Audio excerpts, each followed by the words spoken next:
تو حسین رضی اللہ عنہ کا جو واقعہ ہوا، بہت سے لوگ پوچھتے یزید حق پر تھا، حسین رضی اللہ عنہ حق پر تھے، کیا تھا معاملہ؟ دیکھیے ہم اس معاملے میں اپنا منہ نہیں کھولتے ہیں۔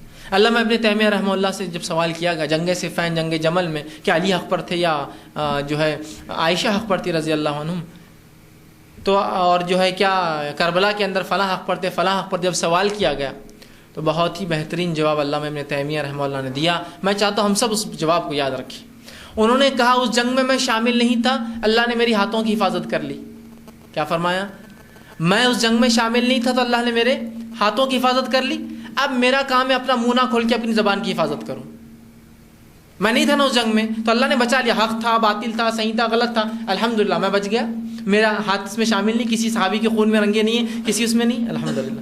اب میرا کام ہے اپنی منہ نہ کھول کر اپنی حفاظت، اس لیے کہ دونوں طرف صحابہ ہے تو منہ مت کھولو، اپنا منہ کھول کر اپنی حفاظت کر لوں۔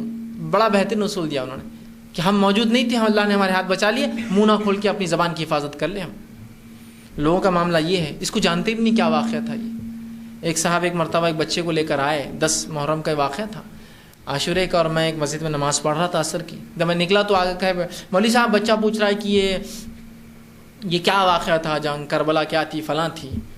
تو مولوی صاحب بیچارے بولنے لگے، لا علمی بھی بہت خطرناک چیز ہوتی ہے، یاد رکھیں، علم حاصل کیجیے اپنی تاریخ کا، اپنے اسلاف کا۔ یہ جو ہے یزید جو تھا معاویہ کا بیٹا تھا، سفیان کا پوتا تھا، اور ایسا تھا اور ویسا تھا اور یہ تھا وہ تھا۔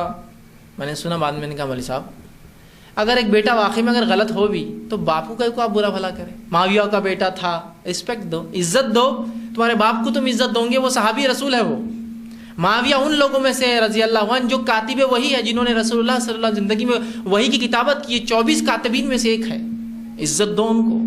ان کے بیٹے سے اگر غلطی ہوئی بھی ہوں گی، یہ تو ہم کو معلوم نہیں ہے ابھی یہ ایک الگ چیز ہے، وہ اللہ کریں گا انصاف، چونکہ میں ابھی نہیں تھا، آپ بھی نہیں تھے موجود، وہ تو اللہ کریں گا۔ لیکن اگر آپ کو لگتا بھی ہے کہ واقعی میں اس سے وہ ہوا ہے تو باپ کو کیوں برا بھلا کہہ رہے ہیں؟ اگر نوح علیہ السلام کا بیٹا ایمان نہ لائے تو کیا آپ نوح علیہ السلام کو کوسوں گے، ان کو برا کہوں گے؟ ان کی بیوی ایمان نہ لائے تو ان کو برا کہوں گے؟ لوط علیہ السلام کی بیوی ایمان نہ لائے تو کیا لوط علیہ السلام کو برا بھلا کہوں گے کہ تیری بیوی ایمان نہیں لائی؟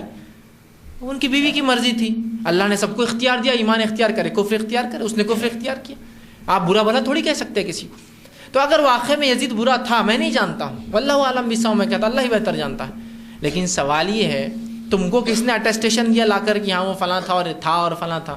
میں نے کہا ان کے والد صحابی رسول ہے، ان کے دادا بھی صحابی رسول۔ نے کہا سفیان تو بعد میں ایمان لائے تھے، ڈر کر ایمان لائے تھے، فتح مکہ کے وقت ایمان لائے تھے، بڑی جنگوں مسلمانوں کو نقصان پہنچایا اور ڈر کر بعد میں ایمان لا لیے۔ میں نے کہا ڈر کر لاؤ، چھپ کر لاؤ، ظاہر لاؤ، ایمان تو ماننا پڑیں گا نا۔ منافقین کے ایمان کو بھی ہم کو ظاہر تو ماننا پڑا نا، مسلمان ہیں، آپ ہی تھوڑی کر سکتے کہ وہ فلاں تھے، وہ جو بھی ہے ان کا ظاہر اسلام ہے۔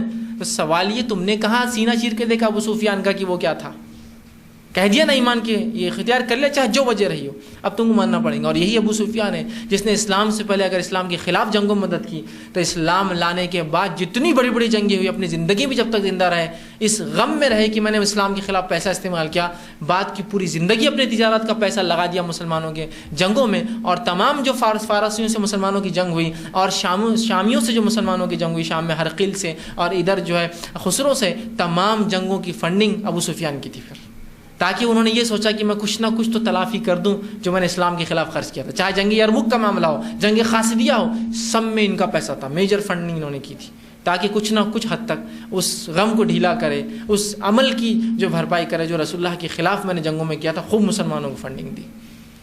میں نے کہا عزت کیجیے، آپ تھوڑا احترام کیجیے، آپ بولیے اگر آپ کو پتہ ہے یقینی طور سے کہ یزید غلط تھا۔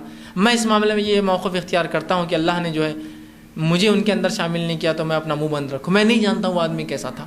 اور یاد رکھیے کسی کے گناہ کبیرہ کرنے سے وہ اسلام سے خارج نہیں ہوتا، یہ اصول یاد رکھیے۔ اگر کوئی انسان نے زنا کیا تو کیا وہ مسلمان نہیں ہے؟ بولیے، آپ بولیں گے مسلمان نہیں، اس کو لوٹ لو، اس کو مار دو۔ کسی نے چوری کی تو کیا مسلمان نہیں ہے وہ؟ اسی طرح اگر کسی نے قتل بھی کیا ہے اگر، تب بھی وہ اسلام سے خارج نہیں ہوا۔ اور ہم نہیں جانتے، ہو سکتا ہے یزید نے توبہ کر لی ہو موت سے پہلے۔ آپ اور میں تھے کیا اس کی موت کے وقت؟ ہم تھے موت کے وقت ان کے کہ ہم دیکھ رہے تھے ہاں بھائی توبہ نہیں کیا آج تک۔ اگر کیا بھی ہو تو یاد رکھیے۔ دوسری بات، اگر کوئی پرائم منسٹر ہو کسی ملک کا اور اس ملک کے خریے میں ایک چھوٹے سے علاقے اور دیہات میں کوئی ایک پولیس والا کوئی غلط حرکت کرے تو کیا آپ سیدھے اس کے پرائم منسٹر کو دعا وہ کریں گے کہ پرائم منسٹر پریسیڈنٹ کا کام تھا نا سنبھالنا؟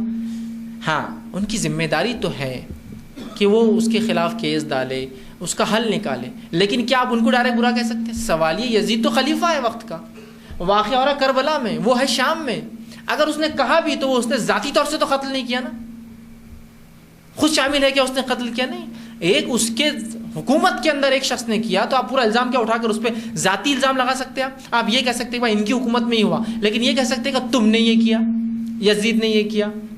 آپ بتائیے نا مجھے، یہ بات چھوٹی سی اصول کی بات ہے۔ ایک ملک کے پرائم منسٹر کو آپ کیا یہ بول سکتے ہیں کہ کسی خریے میں، ایک دیہات میں ایک پولیس والے کی غلط حرکت سے آپ اس پہ ذاتی الزام لگا سکتے ہیں کیا؟ کبابی، شرابی، یہ جہنمی اور فلاں اور فلاں اور فلاں؟